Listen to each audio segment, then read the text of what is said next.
Apparently Australia is a money laundering paradise. Let's have a look. Hello everyone, Florian here and welcome to another episode of HeiseSays. Grab your, dodgy old thermal cup of coffee and let's have a look at this article from news.com.au in which they're discussing money laundering in Australia. Now, Mike Martin's a YouTuber over in Canada, fan of the channel. He has mentioned many times the money laundering issues over in Canada and how it's influencing their property sector. Now, I wonder if the same thing is playing out here in Australia. So let's have a look at this. So, AUSTRAC boss says Australia an attractive location to launder money and flags support to Pacific. Now, there's a few things here to be just keep an eye on.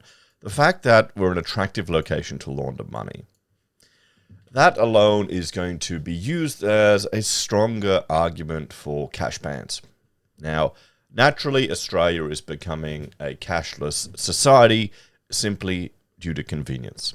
And I'm as much a partaker in the tap-bitty-tap as anyone else. I think about it, most of my shopping for consumer goods and things is online. I've fully embraced the younger generations, and I will weigh up the cost of going to Officeworks to buy something, or going to Umart to collect a computer component, compared to ordering it from Amazon. I've got a Prime membership that costs about $100 a year, maybe $150 a year. That gives me free delivery, and I'll usually get it. That's offsetting the delivery cost, shall we say? And I will order something, it'll arrive in a day or two.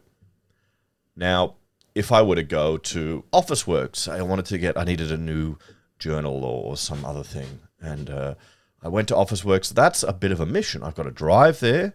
It's about half an hour to get there. If I want the kids to come, or I'll say, who wants to come to Officeworks? And they all love going to Officeworks. That's adding to the time, because there'll be a bit of wandering around, another 5-10 minutes, then getting back. That's another half hour, and the time in the shop, that's half hour. So that's potential earning time that you're sacrificing, the opportunity cost of that 2 hours, shall we say, Officeworks trip, compared to ordering online within 5 minutes.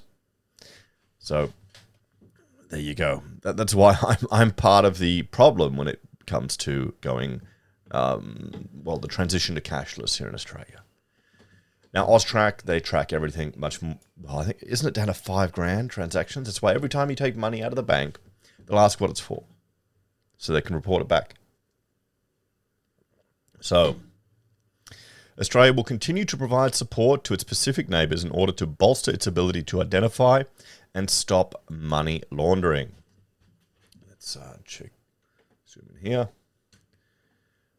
So, dirty money from criminal proceeds are not brought into the country and cleaned while the government works to catch up with dated laws.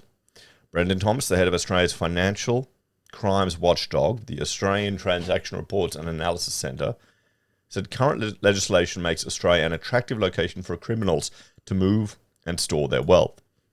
And this is one of the big aspects of the push for the cash ban. When I say cash ban, I'm referring to the push by various bodies, groups, even churches, to restrict the use of cash transactions to below $10,000. This happened a few years here in Australia. Many countries in Europe already have this. It's even less. I think it's down €1,000, and so we'll have to go through. I researched it years ago. We'll do an update video. Mr. Thomas's comments at the National Press Club on Tuesday followed the government outlining incoming reforms, which would force real estate agents, lawyers and accountants to report suspicious activity, with the government aimed to introduce legislation by the end of the year. So, your own real estate agent, your lawyer, and your accountant is going to be reporting on you to the government. And people will go, that's all good, well and good. If you've done nothing wrong, you've got nothing to hide. That's Australia, guys. Okay, we're a big government country. We're a big government people. don't don't kid yourself with hopes that libertarianism is going to take off anytime soon in Australia. I cannot see a chance of it ever happening. This will sail through with tremendous support from the majority of people, or a lot of people won't care. Australia is just one of 5 countries which has not legislated the laws, along with the US, China, Russia, and Haiti. Asking specifically about Australia's collaboration with its neighbours in the Pacific amid the Pacific Banking Forum, Mr. Thomas said the watchdog was working very closely with our international neighbours, citing training programs and software services to track financial payments. AUSTRAC also shared lessons about money laundering and was running operations which targeted particular money laundering groups in the area. We are working extensively with our Pacific neighbours for a number of reasons. One, it is a very good thing to do. Secondly, I mentioned Australia's exposure to money laundering, not just from criminal proceeds generated in Australia, but those generated in a region that might be flowing into Australia. Mr. Thomas also acknowledged the agency's capacity was significantly larger than most of Australia's Pacific nations, which may just have 2 or 3 people doing the financial intelligence. Yeah, well, we're doing everything we possibly can to strengthen their arm, increasing capability, giving them technology if they need the technology, and providing professional development for the Pacific Financial Intelligence units to be able to combat money laundering, he said. Attorney General Mark Dreyfus reinforced those comments and said many Pacific countries had reached out and asked for assistance. AUSTRAC is not a gigantic organization, but it's a lot bigger than anything that the Pacific Island countries have. We're happy to assist, and we aim to continue to do this. If it's something that Australia can really offer to our Pacific neighbours, and we intend to go on doing that. Delivering the keynote address on Tuesday, Treasurer Jim Chalmers reiterated Australia's support to ensure major banks continue to operate across the Pacific region, with the government approaching major Australian banks to do its bit. I wonder how many Australians are frustrated that the major banks are operating in the Pacific region, but not in their little town. Oh, well, that's the way it is, guys. I know you've got the Citizens Party pushing for an Australia Post Bank or an Australian bank, and I'm just not the demo. I so rarely go into a bank now. If only it's for a major thing. Currently, Westpac, ANZ, Bendigo, and Adelaide Bank operate across the region. However, access is decreasing. While ANZ boasts the largest reach with 19 branches, it's closed 10, excluding Papua New Guinea, over the past 5 years, and exited American Samoa and Guam in 2022.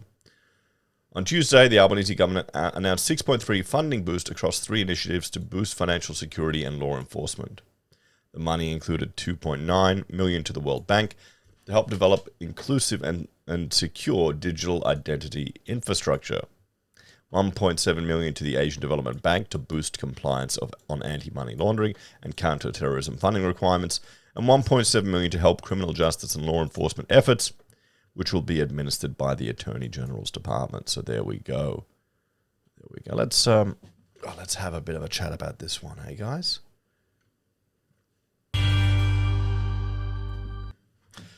Well, what do you think, everyone? I think the hidden chestnut in this is that there's going to be more legislation pushed through for more tracking and reporting to the government. Now, while we want to ensure that the proceeds of crime aren't, damaging our economy, let's see how this goes. How many real estate agents do you think are actually going to report this? If someone rocks up with a briefcase full of money to buy a property, I guess it's going to be a moral test for each one of them. What do you think? Do you like it, the fact that these professionals are going to have a responsibility to report suspicions to the government? It's the Australian way, isn't it? Oh, well, guys, take care. Have a great day. And I'll see you next time.